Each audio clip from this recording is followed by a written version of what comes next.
빌립보서 3장입니다. 빌립보서는 4장으로 되어 있는데 3장 부분에 와서 갑자기 끝으로 이렇게 얘기가 나왔죠. 그래서 절반 중간에 벌써 끝으로 얘기가 나왔느냐 싶기도 한데, 글쎄 여기에 대해서도 뭐 해석이 분분하더라고요. 그래서 저는 그냥 뭐 성경에서 끝으로 그랬으니까 끝으로라고 알아야지, 이걸 왜 끝으로냐, 아직도 2장이나 더 남았, 절반밖에 안 왔는데, 뭐 영어 속담에 시작이 반이란 말이 있어서 그런가 싶기도 하고. 예, 그래서 하여간 바울이 아마 그 끝으로 이렇게 말은 했는데 얘기를 쓰다 보니까 더 하고 싶은 말이 더 많아서 그렇게 된 건지 또 다른 의미가 있는 건지는 제가 잘 모르겠습니다. 예, 그래서 약간 끝으로 이렇게 약간 하나님 말씀에 나와 있네요. 그냥 너무 끝으로 하면 너무 좋아하지 마십시오. 많이 남았네. 그렇다 보니까, 예. 그래서 우리 3장으로 가겠습니다. 끝으로 나의 형제들아. 참, 우리가 너무 가볍게 쓰는 말인 것 같지만 사실은 이게 굉장히 중요한 말씀이죠. 예수님께서 우리를 하나님의 자녀로 삼으셨기 때문에 예수님 안에서 형제가 된 거지, 우리 뭐 부모로 치면 다 형제가 아니죠. 우리는 다 형제가 아닙니다. 근데 예수 그리스도 안에서 형제인데, 참 그것을 우리가 정말 한 지체로서, 형제로서 정말 이렇게 체험하고 또 실천하고 그러는지는 참 또 의문입니다. 쉽게 우리가 형제 하지만요. 참 뭐라 그럴까, 이 형제라고 하는 표현이 실감이 나게 제가 들렸던 것은, 물론 그리스도인이 된 이후에 생면부지의 사람들을 놓고 형제님 자매님 하는 것이 참 너무 감사하기도 했지만, 1981년도부터 제가 83년까지 스페인 바르셀로나에 있었는데, 전철을 타고 이렇게 내려서 걸어오고 있는데 누가 막 뛰어오면서 형제님, 예? 물론 스페인어로 했지만 한국말로 한 건 아니고 형제님, 그래서 내가 깜짝 놀랐어요. 누가 제가 아는 형제인 줄 알았어요. 왜냐하면 거기 이제 그리스도인들을 좀 사귄 사람들이 있으니까. 그 처음 보는 사람이에요. 막 뛰어왔어. 그래서 깜짝 놀라서 자기가 나의 형제라는 거예요. 그러시냐고, 어떻게 그러시냐 그랬더니 그리스도인이라는 거야. 근데 어떻게 내가 그리스도인인지 알아봤느냐? 뭐 내 안에서 예수님의 향기가 막 풍겨가지고, 야, 그랬으면 얼마나 좋겠습니까만은 그건 아니고, 거기서는 성경책을 들고 다니는 사람이 없대요. 근데 나는 옆에서 성경을 끼고 가고 있었거든. 그러니까 뭐 이건 틀림없이 그리스도인이라는 거지. 그만큼 참 열악한 환경 속에서 아마 살다 보니까 형제 하나를 발견하니까 막 너무너무 이렇게 기뻤던 것 같아요. 실제적으로 저도 제가 81년도 1월 1일 날 구원을 받고 나서 8월 기억이 잘 안 나. 8월 2일인가? 하여간 8월 총가에 이 스페인으로 떠났어요. 그러니까 구원받은 지 뭐 한 7, 8개월밖에 안 된 상태에서 제가 유학을 가게 되는데, 거기서 가가지고서는 8개월 동안은 막 너무 형제자매들하고 이렇게 뭐랄까 교제 가운데 있어가지고 뭐 죄랑 접촉할 무슨 시간조차도 없을 정도로 이렇게 이제 막 바삐 이렇게 지나다 보니까 전혀 그런 뭐랄까 크게 유혹을 당하거나 시험을 당하거나 이런 게 별로 없었어요. 뭐 중간에 옛 습관을 끊는데, 예를 들면 뭐 그런 거에 대해서 조금 힘들긴 했었지만 그래도 하여간 잘 어려움이 없었는데, 딱 이제 스페인으로 가기 전에는 이제 파리에서 비행기를 갈아타야 되잖아요. 그래서 이제 파리에 있는 그 후배가 있어가지고 거기서 며칠 좀 있다 이렇게 가라 그래가지고 이왕 온 김에, 그래서 이제 마중을 비행기장에 나왔더라고요. 이제 비행장에 나와가지고, 근데 그 친구는 뭐냐면 옛날에 함께 소위 말하면 같이 지내고 이제 술 마시고 이제 세상에 있을 때 같이 지내던 그런 후배이다 보니까 내가 신앙 간증할 시간이 한 번도 없었잖아요. 그러니까 이 친구는 막 반가워가지고서 그냥 만나자마자 택시 타고 자기 집으로 이렇게 가면서 담배를 하나 탁 꺼내는데 그게 거절이 안 되더라고요.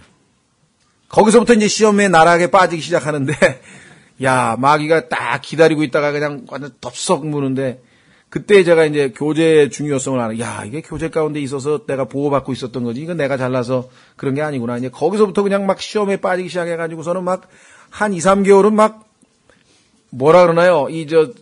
꼭 누구지 그게? 모하메드 알리가 그냥 이 잽 날리듯이 그냥 마귀한테 그냥 연타로 얻어 터지는데, 뭐 그냥 정신이 없이 그냥 막, 그래가지고 나중에 한 2, 3개월 되니까 완전히 뭐랄까요. 다운이 됐어요. 그래가지고 뭐 신앙생활 할 용기도 없고, 그냥 모든 게 다 이제 막 너무 막 힘들어가지고, 막판에 제가 이제 어떻게 기도했냐면, 나에게 도움을 줄 수 있는, 이제 구원받은 지 그때 8개월밖에 안 됐잖아요. 7개월.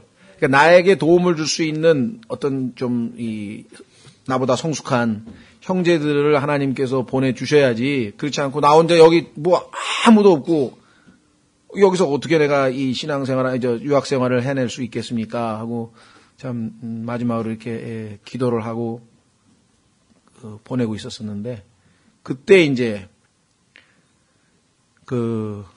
한 자매가 나한테 이제 복음을 전하려고 이렇게 다가와서, 연결이 돼가지고 이제, 다른 형제들을 소개시켜줘가지고 이제 만나게 됐거든요. 그러니까 뭐 그때 뭐라 그럴까요? 반가움이라고 해야 될지, 하여간 뭐, 그리고 나서는 이제 계속해서 이제 교제 가운데에서 다시 회복을 해가서 그곳에서 그래도 열매 맺는 그 사역을 또 하나님 섬길 수 있게 이렇게 됐었는데, 초반에 하나님께서 가서 한 3개월, 그러니까 8월, 9월, 10월 말쯤에 이제 계약을 했거든요. 그러니까 계약하기 전에 그 3개월 동안에, 만 3개월, 한 4개월 동안에 아주 뭐라 그럴까, 나의 육신에 대한 어떤 이 신뢰를 완전히 무너뜨리셔가지고, 이건 뭐 하나님의 도우심과 은혜가 없이는 절대적으로 신앙생활은 불가능하다는 것을 아예 초반부터 이렇게 훈련을 받았기 때문에 나머지 2년간 제가 신앙생활을 뭐랄까 힘들고 외로운 곳에서 버텨내지 않았는가 이렇게 생각을 합니다. 만약에 초창기에 8개월 동안 막 뜨거워가지고 뭐 이제 자기가 굉장히 신앙생활도 잘하는 것처럼 막 그때 뭐 8개월 동안은 막 주님 섬긴 것 이외에는 한 게 없었으니까, 그래서 이제 뭐 좀 느슨하고 좀 이런 형제들 보면 막 판단도 할 때니까, 그때는 이제 와, 저 모양이냐, 뭐 거듭난 사람이 왜 저러냐, 그러고 뭐 그럴 때였는데, 그냥 한번 제가 주저앉고 한번 이 타락을 한번 해보니까 정말 이게 하나님의 은혜였지 하는 그걸 확인하게 됐고, 그 이후에 신앙생활이 참 하나님이 허락하신 상황이었다. 그 상황이 없었더라면 아마 그 유학생활이 힘들었지 않았겠는가 이런 생각을 하게 되는데요. 어쨌거나 여기 보시면 오늘 바울의 경우도 이 육신을 신뢰하는 것에 대한 주제가 오늘 내용입니다.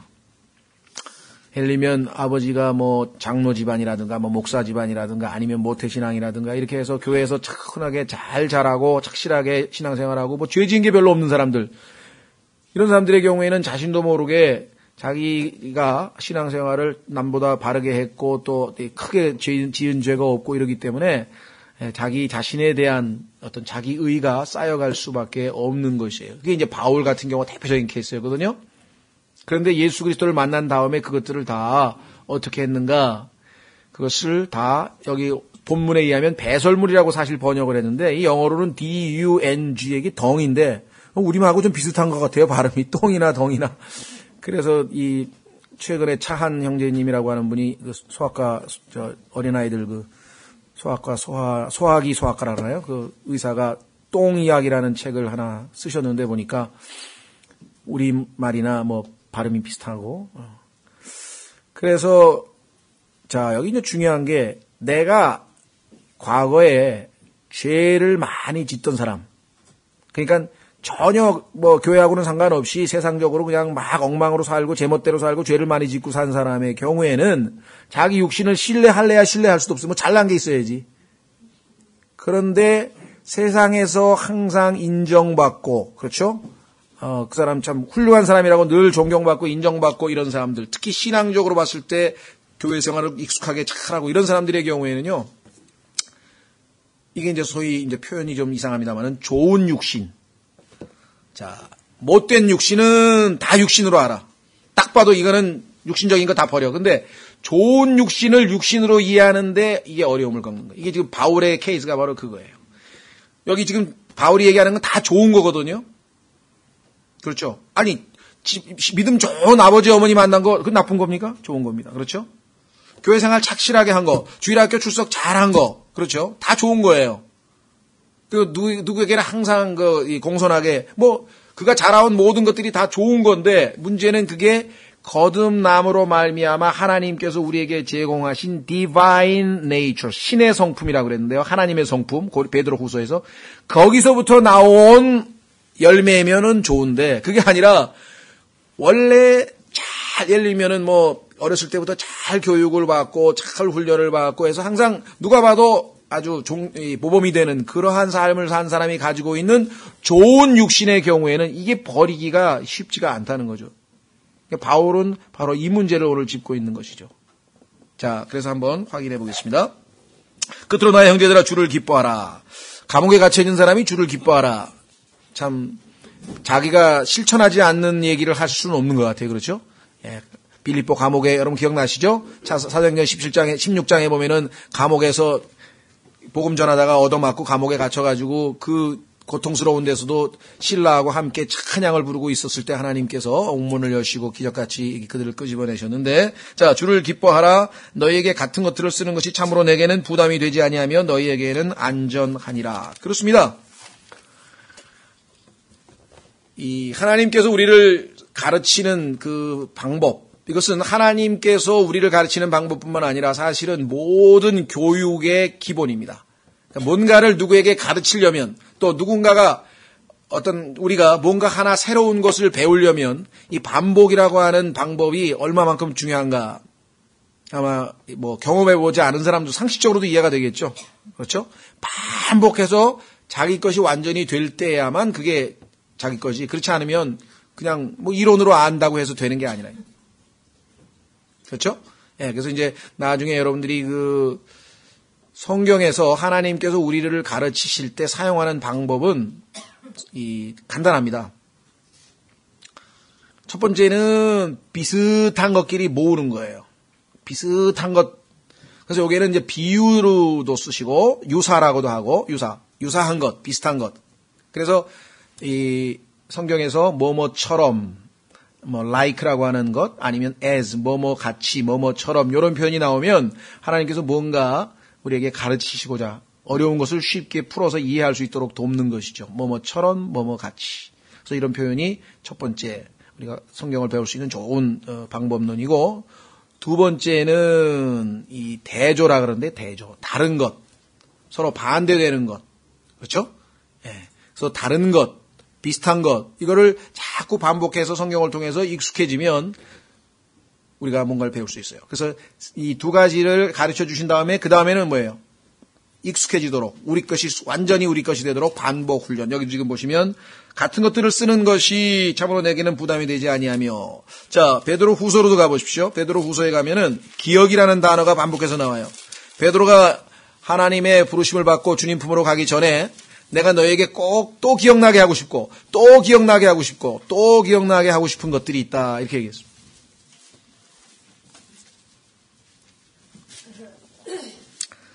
베드로후서 1장 12절. 여러분들이 어떨 때는 늘 그렇죠?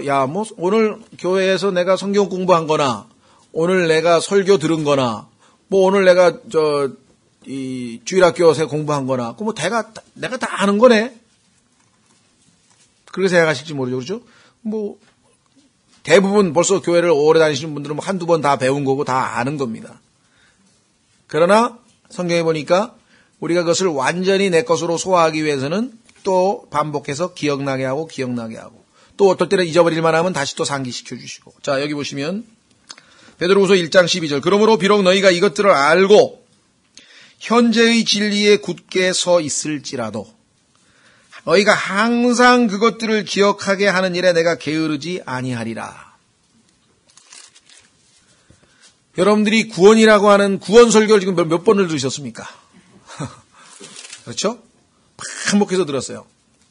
자, 뿐만 아니라 13절. 참으로 내가 이 장막에 있는 동안에, 우리의 육체를 얘기합니다. 흙으로 만든 장막, 이 껍질. 너희가 기억하게 하여 너희를 일깨우는 것이 합당한 줄로 생각하노니. 자, 여기 지금 기억이란 말이 12절에 나왔고 13절에 나왔죠? 그렇죠? 예. 그 다음에 또 기억이란 말이 또 어디 나오나 한번 확인해 보십시오. 어디 나옵니까? 밑으로 내려가면. 예, 어디 또 나오나? 예, 15절에. 또한 내가 떠나간 뒤에도 너희가 항상 이것들을 기억할 수 있도록 내가 애쓰리라. 예, 그렇습니다. 그래서 이 반복, 또 잊어버리고, 우리 또 기억하게 하고, 또 기억하게 해서 완전히 우리 것으로 소화하게 하는 것. 그게 이 사역자들의 해야 될 임무겠죠. 자, 그래서 다시 빌립보 3장 1절에 가서 내게는 부담이 되지 아니하면 너에게 안전하니라.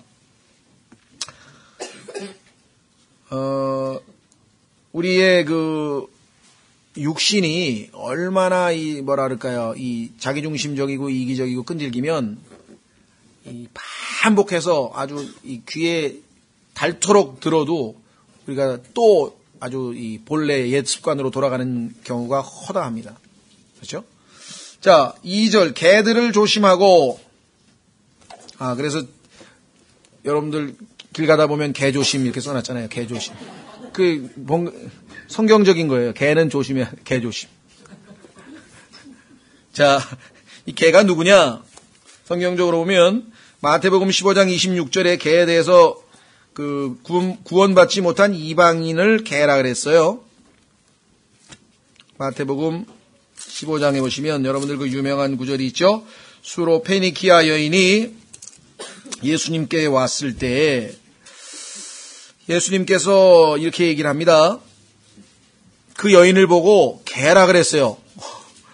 자, 그 여인의 아들을 보고 개라 그랬죠. 자, 그분께서 응답하여 이르시되 자녀들의 빵을, 자녀는 이제 이스라엘 백성이죠. 자녀들의 빵을 집어 개들에게 던지는 것이 마땅치 아니하니라 하시매 그녀가 이르되 주여 참으로 옳소이다마는 개들도 자기 주인의 상에서 떨어지는 빵 부스러기를 먹나이다 하니 자기가 개라고 하는 것을 인정하고 들어간 것이에요. 그렇죠? 예. 구약에서도 보면 이 개에 대한 얘기가 굉장히 많이 나오는데요. 자, 뭐 다 찾을 건 없고 계시록으로 가면 개들은 구원받지 못한 사람인 것이 분명한 것 같습니다. 개에 대해서 계시록 21장 8절. 계시록 21장 8절에 보시면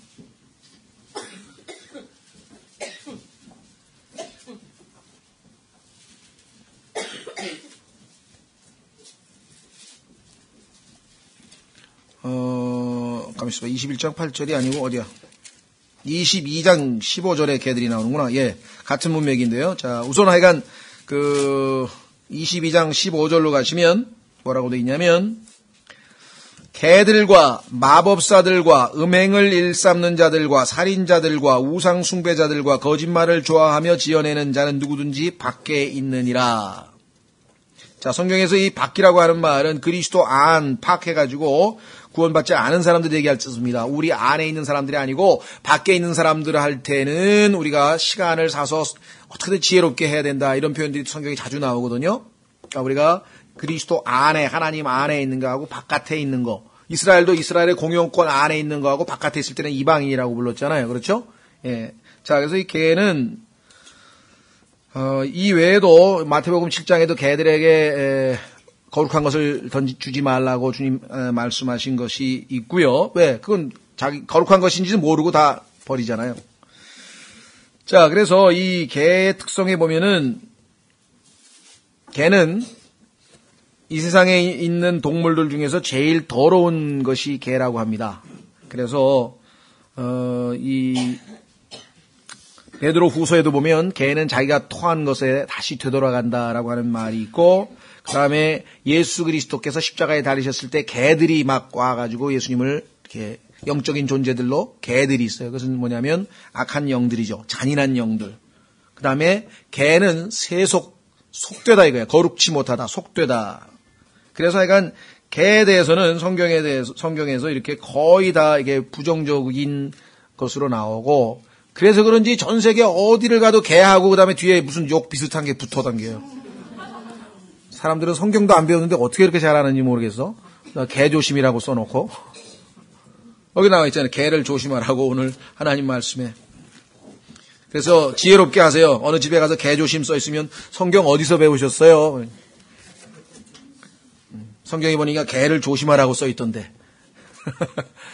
그렇죠? 자, 그 다음에 보니까 개하고 악한 일꾼하고 동급이네요. 악한 일꾼들을 조심하며. 좋은 뜻이 아니죠. 그 다음에 살을 베어내는 자, 율법주의자들이죠. 그래서 사도행전 15장으로 가시면 찾지 마십시오. 뭐라고 했습니까? 율법을 지켜야, 다시 말해서 모세의 할례를 받아야만 구원받는다고 주장하는 자들이 있어가지고 예루살렘에서 그것이 잘못된 교리인 것을 교정하게 해서 회의를 했던 것을 사도행전 15장에서 우리가 보게 됩니다.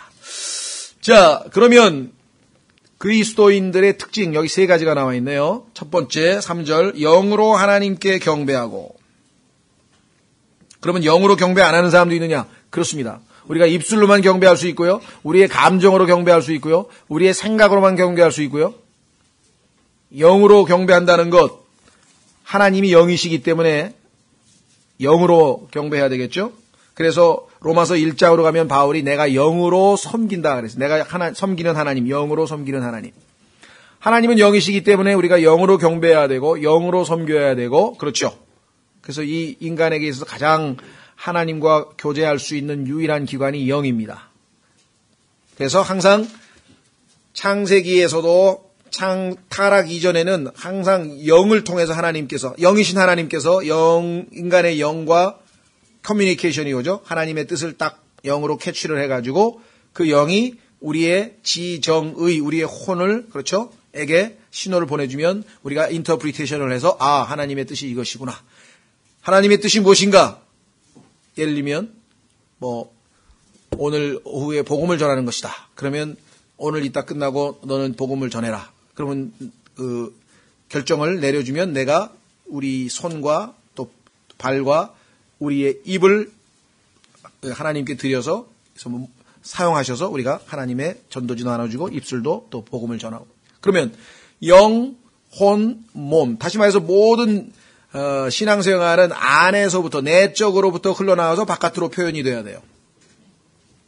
그런데 문제는 뭐냐면 이 영이신 하나님과 교제하지 않은 채 우리의 육신을 동원하는데 이 육신이, 나쁜 육신은 하나님을 섬길 리가 없지. 그러나 좋은 육신은 자기의 힘과 노력과 지혜와 것으로 하나님을 섬기고자 하는 종교적인 마음들이 있다 이 말이에요. 누구처럼? 가인처럼. 가인은 아벨은 하나님께서 주신 말씀이 영이죠. 영이요 생명이죠. 그 말씀을 통해서 하나님께 나아갈 때에는 항상 어떻게 나아가야 돼요? 양을, 하나님이 주신 양을 놓고 안수를 해서 자신의 죄를 양에게 다 전가를 시킨 다음에 그 다음에 하나님께서 이 양을 죽여야 되죠. 그래서 내가 양을 죽이고 그 양을 하나님께 드리면 내가 하나님 앞에서 심판받고 죄는 다 해결된 것으로. 그래서 그 나아가는 방법을 영으로 하나님을 섬겼어요. 근데 가인은 어떻게 했습니까? 자기의 생각을 따라, 하나님께 내가 최선을 다해서 열심히 농사를 져서 하나님께 내가 제물을 갖다 드리면 하나님께서 기뻐하시지 않겠는가. 그렇죠? 좋은 육신이었어요. 하나님 앞에 나아가는 육신, 종교적인 육신. 그건 나쁘다 그러지 않잖아요, 세상에서. 죄를 짓는 육신은 우리가 보통 나쁘다 그러죠. 그렇죠? 그 누구나 다 쉽게 알아. 근데 좋은 도덕적인 육신, 그죠? 남을 섬기는 육신, 종교적인 육신은 좋은 쪽으로 우리가 착각을 하게 되는데 성경은 그게 아니고 육에서 난 것은 육이다 이 말이에요. 여기서 우리가 신앙생활이 어려워지는 거예요. 왜냐하면은 육신을 통해서 한 어떤 그 결과물이나 하나님께서 영을 통해서 나를 통해서 한 결과물이나 얼핏 보면 비슷하잖아요. 그렇죠? 똑같이 겉보기에는 똑같은 일을 했는데 하나는 어디서부터 왔어? 그 원천이 하나님으로부터 시작이 된 게 있고 하나는 내 육신으로부터 시작이 된 거 있는데 겉보기에는 비슷하기 때문에 우리가 알 수가 없는 거예요. 그래서 우리가 함부로 판단할 수가 없는 거예요. 각자 하나님 앞에서 늘 우리를 살피는 이유는 뭐예요? 내가 하는 행동이 이것이 과연 하나님 앞에서 올바른 동기로 하나님께서 내 안에서 시작하신 일인 것인가 아닌가. 그렇죠? 자, 그래서 영으로 하나님을 하나님께 경배하고 그리스도 예수님을 기뻐하고. 여기까지는 아마 그리스도인들이 쉽게 이해를 된 것 같은데 그 다음에 육체를 신뢰하지 아니하는 것. 아까도 말씀드렸지만요.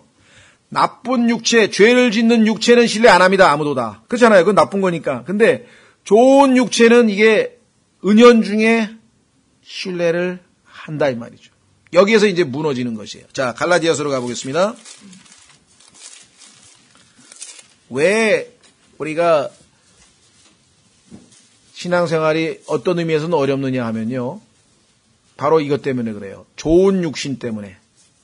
자, 보세요. 갈라디아서 3장에서 보면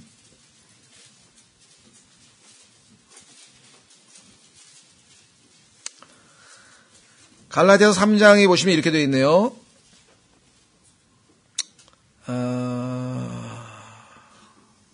1절서부터 어리석도다 갈라디아 사람들아 예수 그리스도께서 십자가에 못 박히신 것이 너희 가운데서 너희 눈앞에 분명하게 죄시되었거늘 누가 너희를 꾀어 너희가 진리에 순종하지 못하게 하더냐 내가 너희에게서 다만 이것을 알고자 하노니 너희가 율법의 행위로 성령을 받았느냐 율법의 행위로는 하나님 앞에 의롭다함을 얻을 육체가 없고 율법의 행위로는 당연히 성령을 못 받죠. 그렇죠? 하나님께서 성령을 주시는 유일한 조건은 뭐예요? 믿음. 여기 나왔잖아요. 믿음에 관하여 들음으로 받았느냐. 3절 너희가 그렇게 어리석으냐 너희가 성령 안에서 시작하였다가 구원을 받을 때는 분명히 믿음으로 시작했어. 성령으로 시작했어. 그런데 신앙생활을 하다 보니까 어느새 뭐예요? 육체로 여기 나와 조심하십시오. 육체로 죄를 지으려 하느냐 그 얘기가 아니에요. 육체로 죄 짓는 거는 다 알아. 자동으로 안 가르쳐줘도 알아. 근데 육체로 완전하게 하는 거는 마귀의 속임수에 의해서 몰라. 자기도 모르게 주님을 위해서 뭔가 열심히 하려고 했는데 나중에 알고 보니까 그게 육체로부터 시작이 된 것이 있을 수 있다는 거예요. 그래서 여기 지금 우리가 조심해야 된다고 하는 것이죠. 자, 그래서 다시 어떻게 하면 그러면 우리가 육체를 신뢰하지 아니할 수 있는가? 그 방법을 지금 바울이 제시하는데요. 4절 나 역시 육체를 신뢰할 수도 있지만 자 바울만큼 육체를 신뢰할 수 있을 조건을 갖춘 사람은 없다는 거예요. 하나님께서 왜 바울을 여기서 example로, 샘플로 제시했냐면 이 세상에 인간으로 존재한 사람치고 바울만큼 종교적이고 바울만큼 좋은 육신을 가진 사람이 없다 이 말이에요. 네? 바울만큼. 자 보세요. 어떻게 했나? 나 역시 육체를 신뢰할 수도 있지만 그리하지 아니하노라. 만일 어떤 사람이 육체를 신뢰할 만한 것이 자기에게 있는 줄로 생각하면 나는 더욱 그러하니라. 자, any other man 하면요. 바울 이외의 모든 인간을 얘기하는 거거든요. 그러면 어떻게 바울이 이렇게 담대하게 쓸 수가 있어요? 바울이 자기하고 다 비교해봤나요? 이게 하나님의 영감으로 주어진 말씀이기 때문에 하나님께서 온 이 세상에 존재했고 앞으로 또 태어날 사람들 중에까지 포함해서 인간으로는 여기 나와 있는 것처럼 육체를 신뢰할 만한 조건을 갖춘 사람이 바울만한 사람이 없다고 하나님이 인정하시는 거예요. 하나님도 인정하는 좋은 육체를 가진 그렇죠? 나는 더욱 그러하리니 나는 8회째 되는 날 할례를 받고 하나님의 백성의 아주 하나님과의 사인이잖아요. 표적 중에 하나잖아요. 그러니까 이 이방인에 속한 게 아니라 하나님께 속한 백성. 그 다음에 이스라엘의 줄기에 속한 자요. 베냐민 지파가 아마 유대인들 중에서는 상당히 쳐주는 지파인 것 같아요. 두 가지 면에서. 첫째는 초대 왕 사울이 이스라엘 왕국의 초대 왕 사울이 베냐민 지파였고 두 번째는 그 유다 왕국과 유다 지파와 베냐민 지파가 하나님 앞에 유다 왕국을 구성해서 10지파 이 악한 그 왕들이 다스렸던 이스라엘 북왕국 10지파와는 구분되는 그래서 유다 지파, 베냐민 지파는 특별히 하나님으로부터 어떤 의미에서 또 이 선택받고 또 이 인정받는 그런 지파였다는. 그러니까 그 다음에 히브리인 중에 히브리인이요. 율법에 관하여는 바리새인이요. 율법에 관해서 가장 아주 엄격한 그러한 지파에 속해 있다. 그 다음에 열심으로는 교회를 핍박하고 왜냐하면 예수 그리스도를 믿는 것이 잘못됐다고 판단했으니까. 그렇죠? 예수 그리스도가 자기를 하나님이라 그랬는데 유대인들은 인간이 하나님이 될 수 없다고 생각했고 그러니까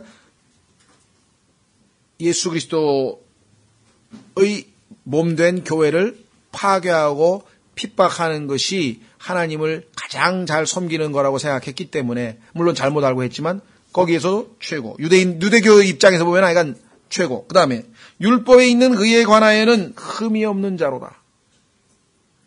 율법에 있는 의, 자, 10계명을 포함해서 총 613개거든요. 그 613개의 율법을 물론 하나님이 보시기에 바울이 죄 없다는 건 아니에요. 왜냐하면 여기서 blameless라고 하는 것은 이 하나님과의 관계에서 얘기하는 거, 하나님의 관계에서는 물론 죄가 있죠. 그러나 사람이 볼 때에는 율법 613가지를 아무리 들여다보고 바울을 흠잡을래도 흠잡을 수 없는 완벽한 그런 사람이었다는 거예요. 예? 우리도 보면은 거듭나지는 않았는데 정말 그리스도인으로서 갖출 걸 다 갖춘 사람이 있다고. 너무나 훌륭한 그런 사람이 있을 수 있잖아요. 그렇죠? 안에 생명은 없는데. 그런 경우에는 정말 구원받기가 어려워요. 반대로 뭐 세리와 그다음에 뭐 여기 성경에 나오는 죄인들, 창녀들 뭐 이런 사람들 보면 그냥 뭐 예수님 한 말씀에 그냥 다들 그냥 금방금방 예수님을 믿는데, 이 바울은 지금 상당 기간이 지났는데 여태까지 아직도 예수님 못 믿고 있는 거예요. 하나님께서 그냥 하늘에서 특별하게 방법을 사용하지 않으면 아주 이 종교의 벽을 이걸 깨트릴 수가 없는. 그래서 정말 디모데처럼 하나님의 말씀으로 잘 양육이 돼서 언젠가 하나님 앞에 그 말씀이 자기가 죄인인 것을 밝히고 그가 하나님 앞에서 구원받을 가능성이 얼마든지 있을 수 있지만, 잘못하면 말씀 중심의 그 신앙생활이 아니라 어떤 종교나 봉사 중심 어떤 그런 것에 신앙생활에 익숙한 사람의 경우에는 정말 자기가 죄인인 걸 깨닫기가 쉽지가 않아요. 과거에 제가 학생 하나를 복음을 전했는데 설명을 다 듣더니 너무 이해가 잘 된대요. 다 알겠대 이제. 그래서 예수님 믿는 사람들이 뭐 믿는지도 다 알겠대. 그럼 뭐가 부족해서 못 믿느냐? 나는 내가 죄인이란 생각이 안 든대. 나는 너무 착하게 살아왔기 때문에 난 항상 남에게 이렇게 양보도 하고, 아무리 생각해도 내가 지옥에 갈 죄인이라는 게 도저히 그 자기는 믿을 수가 없대요. 이거는 착한 육신 때문에 지금 못 믿는 거예요. 이런 사람들이 무지하게 많아요. 예수님께서 세리와 창녀가 너희 바리새인들보다 먼저 천국에 들어. 왜 그래? 이 사람들은 착한 육신을 가졌거든. 금식하지, 기도하지, 뭐 좋은 일만 다 해. 남들이 보면 저 바리새인들 봐라 말이야. 얼마나 아주 경건하고 얼마나 도덕적이고 얼마나 훌륭한가. 이렇게 칭찬받는 사람들이었잖아요, 이 사람들은. 그러니까 뭘 유지해? 자기 육신을 신뢰하고 하나님의 의신 예수 그리스도를 안 받아들이는 방해꾼이 돼버린 거예요, 이게. 세상 사람들이 보면 이해가 안 가지. 아니, 저렇게 그냥 개망나니로 살던 사람은 예수님 딱 믿고 그냥 단번에 구원인데, 그래, 나같이 이렇게 착하게 산 사람은 예수 믿고 안 믿었다 그래 지옥에 보내는 그런 하나님이 어디 있어? 이렇게 되잖아요. 그게 이해가 안 가는 거예요. 근데 이해가 안 가는 걸 이해해, 나는. 왜? 이해가 안 가니까, 나도. 그렇잖아요. 인간으로서는 이해가 안 가지. 하나님께서 뭔가 조명을 주기 전에는, 이게 비침하기 전에는 이해가 안 가는 거예요, 사실은. 그래서 성령님이 역사하시지 않으면 절대로 우리가 성령에 오셔서 뭐예요? 우리가 죄에 대하여 깨닫게 해주는 거. 그거 참 보통 일이 아닙니다. 여러분과 제가 죄인이라고 하는 것을 마음으로 깨달아 알고 있다는 이것이 얼마나 엄청난 일인가를 우리는 지금 잘 떳떳되는 인식을 못하는 것 같은데요. 이거 굉장한 거예요. 자, 그래서 율법에 있는 의에 관하여는 흠이 없는 자라. 이런 사람이니 어떻게 예수님을 믿을 수가 있었겠어요. 그러니까 하나님께서 이런 사람을 그냥 깨트리려면 할 수 없어. 하늘에서 음성을 들려가지고 그냥 막 그렇게 역사하기 전에는 이 절대로 깨질 사람이 아니, 바울은. 그죠? 자, 7절에 그러나, 여기 이제 문제가 있네요. 성경에 보면 항상 그러나라고 하는 이 단어가 밭이라고 하는 게 항상 전환점을 이루는데요. 무엇이든지 내게, 자, 손실이 되던 것들을, 이게 아니에요. 바울에게 손실이 된 게 아니라 바울에게 이득이 됐던 것들이야. 지금 여기 자랑한 것들은요, 남들이 보면 그냥 저 사람 대단한 사람이다, 이렇게 인정받을 좋은 것들이잖아요. 그런데 그것들을 어떻게 했어요? 내가 그리스도를 위하여 손실로 여겼으며, 참으로 확실히 모든 것을 손실로 여김은, 왜 그것을 다 손실로 여겼느냐? 예수님을 아는데 방해가 되는 거예요. 우리의 좋은 육신이. 그래서 그리스도 예수 내 주를 아는 지식이 매우 뛰어나기 때문이라. 예수 그리스도의 지식과 두 가지인데요. 여기서는 예수 그리스도를 아는 지식이라고 번역할 수 있고요. 예수 그리스도의 지식, 예수님이 가지고 계신 지식, 하나님의 신적인 지식. 자, 그것과 비교해보면 어떤 게 더 뛰어나냐. 자기가 가지고 있었던 그 좋은 것들이 훨씬 뛰어난 예수 그리스도의 지식을 얻는데 방해가 돼버린다고. 그러니까 그걸 손해로 여겨야 된다는. 내가 그분을 위하여 모든 것의 손실을 입고 그것들을 단지 배설물로 여김은, 단지 손실로 여기는 것 정도가 아니라 배설물, 그냥 치워버려야 돼요. 내가 뭘 얻으려고요? 그리스도를 얻고, 목적. 그리스도를 얻고, 그 다음에 9절, 율법에서 난 내 자신의 의가 아니라 그리스도의 믿음을 통한 의, 곧 믿음으로 말미암아 하나님께로부터 난 의를 소유한 채 그분 안에서 발견되려 함이라. 자, 우리가 구원받을 때도 하나님의 의신 예수 그리스도를 그저 선물로 받았죠. 그러나 그 이후에 나의 신앙생활도 역시 뭐예요? 그리스도께서 내 안에서 하나님의 의를 이루어가는 것이 올바른 신앙생활이지. 내가 구원받은 다음에는 내 이제껏 죄를 짓고 살았지. 그러니까 이제부터 죄 짓지 말고 살아야지. 이게 정상적인 결론이면서도 위험한 발상일 수가 있다는 거예요. 무슨 말인지 이해가 되세요? 내가 예수님 믿기 전에 너무 죄를 많이 졌는데 정말 이제부터는 죄를 절대로 안 짓고 살아야지, 하나님을 기쁘시게 해야지 하는 그 마음이 좋은 마음인데, 문제는 뭐냐면 성경에 보니까 우리는 어떻다고요? 우리의 육신은 하나님을 기쁘시게 할 수 없는데 불가능한 결심을 해버린 거야. 하나님 보시기에 마음은 가상해. 그래? 그런데 문제는 그 순간에 나는 이제부터 죄 안 짓고 하나님을 기쁘시게 할 수 있는 뭐가 있다? 자신이 있다라고 착각하고 있는 것이에요. 그래서 열심히 살았더니 어떻게 됐어요? 바울처럼 내가 원하는 바 선을 행하지 아니하고 내가 원치 아니하는 바 악을 행하는도다. 오라 나는 비참한 자로다. 이렇게 돼버린다, 이 결과가. 요 고비를, 요거를 잘 깨닫지 못하면 신앙생활이 이 다람쥐 쳇바퀴 돌듯이 도는 거예요. 좋아. 내가 왜 실패했을까? 잘 나가다가 왜 그래? 그 친구놈이 전화 와가지고 내가 그때 안 따라 나가야 되는 건데. 좋아. 이제 전화 절대로 안 받는다. 그러면 전화가 안 와. 전화가 안 오긴 안 오는데 전화를 안 받으니까. 그 다음에 뭐 딴 걸로 와. 집에 오다가 그냥 골목길에서 만나. 야, 반갑다. 이래가지고, 잠깐 얘기하자. 따라갔다가 또 한잔 해가지고, 주저앉아버리고.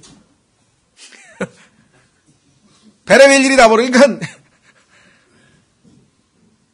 참 그게, 그러면 구원받은 다음에 어떻게 돼요? 내가 구원도 내 힘으로 된 게 아니고, 하나님께서 은혜로 나를 구원시켜 주셨으니, 내가 예수님 믿기 전에도 하나님을 기쁘시게 못했는데, 그렇잖아요. 그죠? 예수님 믿기 전에 내 육체에서 안 됐는데, 믿은 다음에 어떻게 갑자기 할 수가 있어요, 내가? 못해요. 이게 인식이 잘 안 되는 거야. 이게 인식이 잘 안 되기 때문에 열심히 하다가 실패했어. 열심히 하다가 실패했어. 열심히 하다가 실패했어. 로마서 6장, 7장에서 8장으로 넘어가야 했는데 넘어가질 않아. 그냥 다람쥐 쳇바퀴 돌듯이 죄 짓고 한참 가다가 자백하고 용서받고 다시 결심하고 죄 짓고 다시 좀 가다가 어느 정도 가다가 다시 실패하고 또 자백하고 또 다시 회복하고 이게 그냥 악순환. 근데 어느 날 뭐예요? 육에서 난 것은 육이다. 신앙생활은 육의 노력을 가지고는 절대로 할 수 없는 불가능한 것이라는 것. 야, 예수님 말씀 원수를 사랑하라? 야, 이런 좋은 말씀이 있어? 좋아, 내가 내일부터 한번 해보자. 원수를 사랑하라가 결심한다고 된 일이면 안 되는 일이에요. 생명이 달라. 원수를 사랑할 수 있는 생명이 따로 있다고. 예수 그리스도의 생명이야. 영원한 생명, 거룩한 생명. 내 안에는 그 생명이 있고 내가 아담으로부터 물려받은 생명이 있어. 그럼 나는 어디로 가야 돼요? 육신을 조차 살지 않고 내 영이 지금 내 영에 거하고 계신 성령. 그러니까 영과 성령은 지금 하나가 됐죠. 주와 합하는 자는 한 영이니까 그를 쫓아 살아야 돼요. 이게 오히려 아주 세상적으로 형편없게 산 사람의 경우에는 자기 육신을 신뢰하지 않을 수가 있어요. 그런데 우리가 도덕적으로 이렇게 좀 존경받고 이런 경우에는요, 굉장히 자기 육신을 신뢰하게 되면 자기도 모르게. 그래서 많이 반복해서 실패를 하게 되는 것이죠. 자, 이것은 뭐 이미 여러 번 우리가 반복됐지만 이게 쉽게 되는 건 아닙니다. 어느 날 하나님께서 뭔가 모멘텀이라나요? 그거였구나 하고 한번 와야 되는 것 같아요. 바울의 경우에도 그랬고, 뭐 다른 유명한 뭐 워치만니, D.L. 무디 이런 분들도 다 똑같아요. 다람쥐 쳇바퀴 돌듯이 나중에는 주여 신앙생활이 이렇게 힘들어서 아니 어떻게 분명히 결심하고 그냥 결단을 내렸는데, 그렇죠? 근데 또다시 똑같은 짓을 할 수가 있습니까? 그때 하나님께서 뭘 깨달으라고? 네 육신은 원래 그런 거다 이거. 너는 네 육신이 참 괜찮은 거 생각해서 정말 마음만 먹으면 할 수 있는 거 착각했는데 그렇지 않다는 거죠. 그래서 자꾸 실패를 허락하고 하나님이 내버려 둘 수밖에 없어. 결국 마지막 순간에 가서 뭐라 그래요? 로마서 7장 끝부분에 바울이 했던 그 고백이 바로 항복하는 순간입니다. 오 나는 비참한 사람이로다. 이 사망의 몸에서 누가 나를 건져내려. 자, 이게 중요합니다. 한번 확인해 보세요. 로마서 7장 24절에 보시면 여기 아주 신앙생활의 핵심 포인트 되는 단어 하나가 딱 들어가 있어요. 자, 오 나는 비참한 사람이로다. 이 사망의 몸에서 뭐라 그랬어요? 내가 어찌하랴. 이러면 이제 해결이 안 나는 거야. 자, 이 신앙 악순환에서 내가 어떻게 하면 벗어날 수 있을까? 벗어날 수 없지. 내가 주인공이면 계속 도는 거야. 바깥에 누가 끄집어내야 돼. 예? 근데 보통 우리는 어떻게 해요? 가만히 있어봐. 내가 주님을 어떻게 하면 잘 섬기고 하나님을 기쁘시게 할 수 있을까? 그래. 하나님은 성경을 사랑하는 사람을 기뻐하신다 그랬지. 그럼 성경을 매일 읽자. 그 다음에 또 기도도 매일 하자. 그 다음에 하나님은 전도하는 걸 기뻐하시니까 그럼 전도도 이제 하자. 그렇죠? 또 다른 형제자매들을 섬기는 걸 좋아하시니까 내가 봉사도 하자. 뭐 해가지고 막 정해놨어. 한 일주일은 잘 지켰어. 그러다가 이게 하는 말씀 며칠 안 보더니 그 다음에 또 기도 뭐 나중에 가니까 엉망진창이 됐어. 엉망진창되는 건 말할 것도 없고 막 이제 죄도 막 졌어. 그러면 어떻게 해요 이제? 하나님 앞에 나 자백하라 다 자백했어. 다 용서 받았어. 어디서 잘못됐지? 해서 이제 또 다시 계속 도는 거예요. 그러니까 실패. 나중에 바울은 가서 뭐예요? 어디서 답을 알았어. 내가 어떻게 하면 하나님을 기쁘시게 할 수 있을까? 아무리 방법을 찾아도 보니까 뭐예요? 안 돼. 내가가 아니야. 내가 어떻게 하면 하나님을 기쁘시게 할 수 있을까? 나는 뭐예요? 육신이잖아요. 안 돼. 그래서 뭐예요? 벗어나게 해주려면 날 도와줄 사람이 필요해. 누가? 그래서 어떻게가 아니고 누가가 답이에요. 바울은 이걸 한 거예요. 로마서 7장 1절서부터 23절까지 어떻게 하면 내가 하나님을 바로 섬겨볼까? 어떻게 하면 신앙생활 잘해볼까? 어떻게 하면 베레베레 방법을 다 써본 거야. 금식도 해보고 뭐도 해보고 바울이 뭐 금식 안 했겠어요? 안 해본 거 없이 다 해봤더니 안 돼. 내가 하는 한 안 돼. 내가 하는 모든 거는 다 사망이야. 다 죄야. 바울이 한 거예요. 내가 아니고 누구예요? 그리스도다. 누가? 그래서 내가 산 것이 아니요 그리스도께서 내 안에서 하신 것이라는 갈라디아서 2장 20절이 답이 된 거예요. 나왔잖아요. 25절. 예수 그리스도 우리 주를 통하여 내가 하나님께 감사하노라. 그런지 이와 같이 내 자신이 생각으로는 하나님의 법을 섬기되 육신으로는 죄의 법을 섬기노라.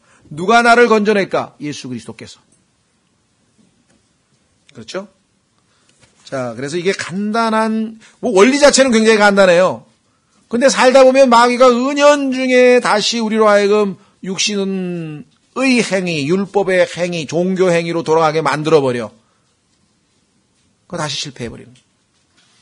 자, 그래서 다시 3장 10절로 옵니다. 이것은 내가 그분의 죽으심과 일치하게 되어 그분과 그분의 부활의 권능과 그분의 고난에 참여하는 것을 알고자 함이요. 자, 여기 보세요. 첫 번째가 8절에 예수 그리스도의 지식이었죠? 자, 8절에 예수 그리스도의 지식. 내 지식입니까? 예수 그리스도의 지식. 자, 그 다음에 두 번째 9절에 내 믿음입니까? 율법에서 난 내 자신의 의가 아니라 그리스도의 믿음을 통한. 내 믿음 아니죠? 그리스도의 믿음. 자, 내가 가지고 있는 성경 지식을 가지고 만약에 내가 어떻게 하면 하나님을 기쁘시게 해볼까 하고 하는 방법을 써봐야 이게 안 되는 거예요. 그런데 예수 그리스도께서 내 안에 사시면 예수 그리스도께서는 마귀가 오면 어떻게 대처하실 줄 지식이 있으세요, 없어요? 있죠. 마태복음 4장에서 예수님은 마귀를 대처할 수 있는 방법을 알고 계시잖아요. 그렇죠? 고통이 왔을 때는 어떻게 인내할 수 있는지 예수님은 지식을 다 가지고 계세요. 예수님은 다 아신다. 예수님은 어떠한 상황에서도 평강을 유지할 수 있고 어떠한 상황에서도 기쁨을 유지할 수 있고 어떠한 상황에서도 충만할 수 있는 그러한 지식을 다 가지고 계셔. 이게 예수 그리스도의 지식이야. 두 번째, 예수 그리스도의 믿음. 여러분과 제가 가지고 있는 믿음은 너무나 작은 믿음이잖아요. 그렇죠? 아주 작은 믿음이기 때문에 오래 안 간다고 이게. 금방 가다 식어버린다 이게. 금방 막 믿음이 있어가지고 정말 이제 마음이 편해 뭐 될 것 같았는데 좀 이따 다시 불안해진다. 예수님께서는 어떤 믿음이셨습니까? 물 위를 걸어가도 전혀 믿음이 흔들리지 아니하시는 믿음이었죠. 폭풍 가운데서도 편안하게 주무실 수 있는 믿음이셨죠. 지옥에 가서도 두려워하지 않아서 왜? 하나님께서 그분을 살리실 믿음을 가지고 있었기 때문에. 그러니까 예수 그리스도의 믿음이 내 안에 지속적으로 역사하는 한 우리는 믿음을 떨어뜨릴, 믿음이 줄어들, 고갈될 염려가 없다는 것이에요. 세 번째는 여기 나왔죠. 내가 그분의 죽으심과 일치하게 되어 그분과 그분의 부활의 권능과. 누구의 권능입니까? 누구의 부활입니까? 그분의 부활의 권능과. 내 힘이 아니고 그분의 부활의 권능. 자, 부활의 권능은 좋아하는 사람들이 그 다음에 걸 별로 안 좋아하는 것 같아요. 그분의 고난에 참여하는 것. 이 그분의 고난이에요. 그렇죠? 예수님께서 십자가의 고난 없이 부활하실 수는 없었잖아요. 우리도 마찬가지. 우리 삶에 그분의 부활의 권능이 나타나려고 한다면 당연히 그분의 뭐예요? 여기 나와 있는 고난에 동참하는 과정이 당연히 필요한 거죠. 그래서 우리가 매일 자기 십자가를 지고 주님을 따라야 내 안에서 권능이 있는, 능력이 있는 삶이 나타나게 되는 것이죠. 자, 그래서 여기 나와 있는 것처럼 전부 출처가 육신이 아닌 그리스도로부터 온 것이라고 하는 것이 키입니다. 이게 답이에요.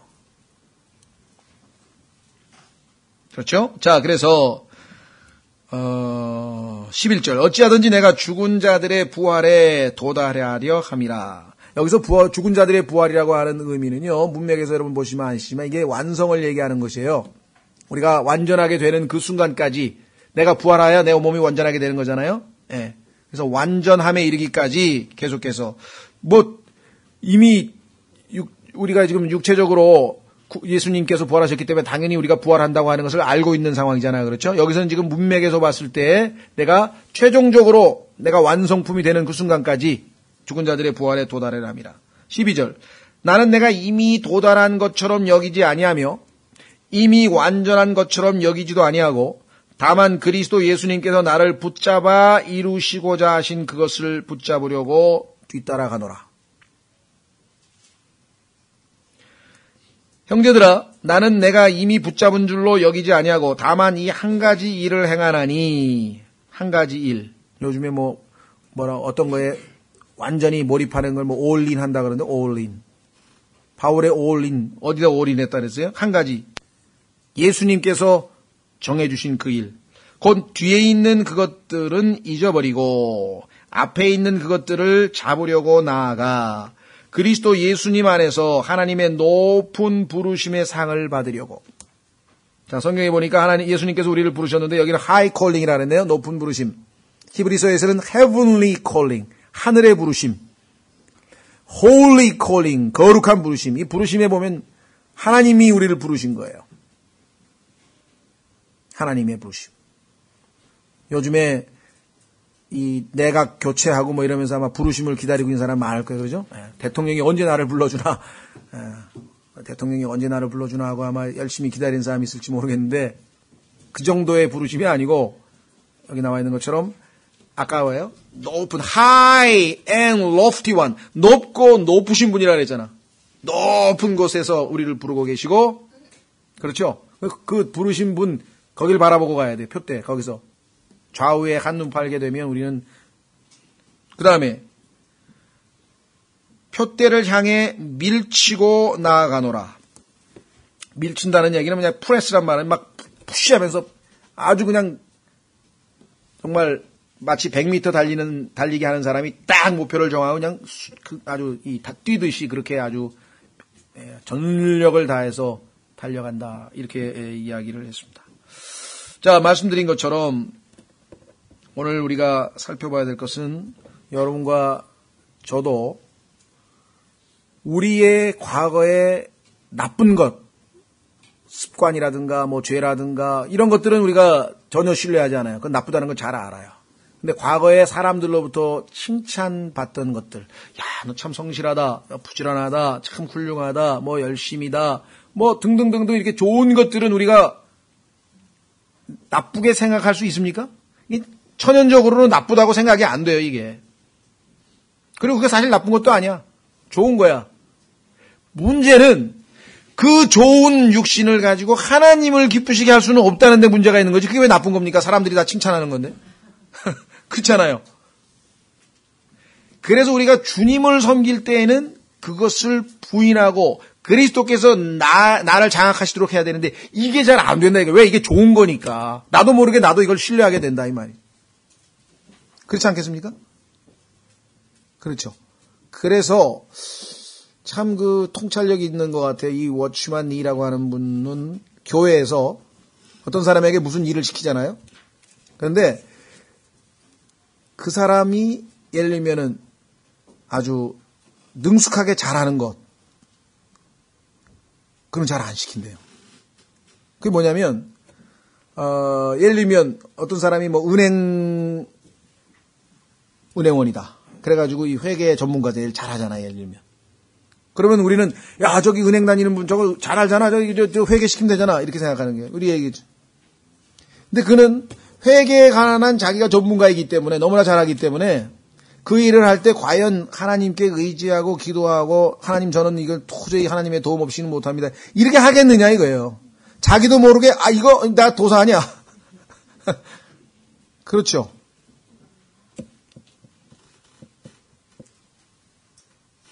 그렇게 될 수가 있다는 거죠. 그런데 숫자에 관한 전혀 문외한이야. 너무 그런 걸 모르는 사람한테 떡 맡겨놓으면 어떻게 되겠어요? 만약에 그 사람이 하려면. 이건 필사적으로 기도. 하나님 나는 이게 덧셈도 뺄셈도 뭐가 들어가는지 모르겠는데 좀 도와주십시오. 어떻게 보면 역설적으로 그렇게 되더라는 거죠. 그래서 우리가 그렇다고 해서 하나님께서 그에게 주신 그 소위 말하면 자질과 은사, 예를 들면 태어날 때부터 예를 들면 어떤 사람은 보니까 참 이게 말을 잘하더라. 그래서 그 사람이 그런 걸 사용하는 게 나쁜 거냐? 그건 아니에요. 그것이 하나님께서 주신 그것이 하나님의 터치, 하나님께서 영적인 터치를 통해서 하나님이 사용하실 수 있는 것이 되면 괜찮은데 그게 아니고 자기가 주도권을 줘버리면 이거는 이제 방해가 돼요. 그래서 신앙생활에서 거기서 문제가 생기는 경우가 참 많아요. 우리 예를 들면 어떤 사람이 정말 이 성악가, 아니면 그렇죠? 너무너무 잘해. 그럼 우리는 당장 그 사람 뭐 차장도 대장을 시키든지 뭘 해가지고선 그 은사를 발휘하도록 하거든요. 나쁜 건 아닌데 그 사람이 그 찬양은 내가 잘하지 이런 마음이 있다면 그것이 처리돼서 하나님 앞에 내가 이 찬양이 하나님이 나를 도우시지 않으면 할 수 없다는 그런 마음 자세가 되지 않고서는 될 때에 우리가 그에게 그걸 시키고 하나님의 도우심이 함께 할 때에 제대로 된 찬양이 나오지 모든 일이 다 마찬가지라는 거죠. 그래서 바울 같은 경우도 하나님께서 정말 바울이 그거 구약 시대에 그 율법사로서 또는 그 바리새인으로서 배웠던 모든 지식들을 다 사용하셔서 하나님께서 사용을 하셨어요. 그렇죠? 그러나 철저하게 육신을 신뢰하지 아니하는 훈련을 거쳐서 하나님께서 사용하신 것이지. 그렇지 않으면 우리가 좋은 육신을 너무나 쉽게 신뢰할 수 있다는 거죠. 그래서 바울은 오늘 이 주제를 통해서 우리가 육신을 신뢰하지 않는 것이 우리가 영적인 삶을 사는 지름길이다 라고 지금 말씀을 하고 계십니다. 오늘 우리 중요한 주제인데 사실 우리가 잘 알고 있었고 또 처음 반복하지만 언제 또 실패해버리고 다시 또 실패해버리고 그때마다 다시 하나님 앞에 와서 우리가 육신을 신뢰한 것에 대해서 회개하고 주님 육신은 육입니다. 육에서 난 것은 육이요 성령에서 난 것은 영입니다. 하나님은 영이시니 그렇죠? 하나님은 영이시니 영이신 하나님께서 나의 영을 통제하시고 주관하셔서 나로 하여금 육신을 좇아 사는 것이 아니라 성령을 좇아 육신을 따라 사는 게 아니라 성령 안에서 걸어라. 갈라디아서 5장 25절에 뭐라 했습니까? 너희가 성령 안에서 살찐데 성령 안에서 사는 거는 구원받은 사람 다 성령 안에 살아요. 왜? 성령 안에 들어왔으니까. 그런데 성령 안에서 걷느냐? 근데 걷는 거는 육신을 따라 걸어버려. 이게 너무나 우리가 지금 현재 육신을 입고 있기 때문에 너무나 자연스러운 거야. 그렇잖아요. 그죠?